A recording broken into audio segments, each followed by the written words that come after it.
Hi, I'm Dr. Richard Wood. I'm a professor and chair of the Department of Sociology at the University of New Mexico. Pope Francis came to the United States, and I traveled to Washington, D.C. and to Philadelphia to study what he had to say into the American political context and how Americans were responding to that.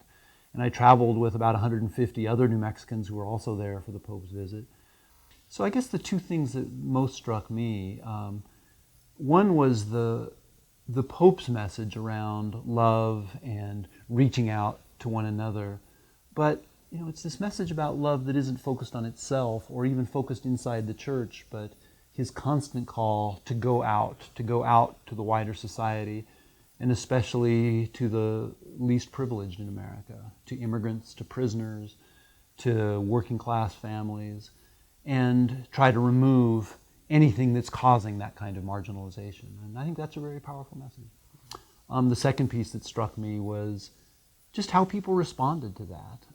The excitement, the enthusiasm for a message from the Catholic Church that's a broad one, intended for everybody, and isn't this, you're not okay because you're outside the bounds of some narrow definition.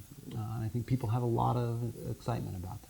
This visit was related to a book that I have coming out in a month called A Shared Future, that's about people of faith working for racial justice in America. And the Pope addressed racism and exclusion, but of course it's too late to go into my new book. So I'll be doing some further writing and a lot of public speaking about what Francis's visit means, how it's being interpreted and addressed by American Catholics as well as other Americans.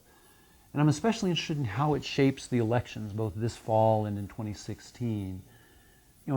Catholics are still about 25%, 22% of American voters. And if the Pope's message addresses them, helps them think and reflect on how they're voting, that potentially makes a huge difference in the elections coming up. And I want to keep looking at that.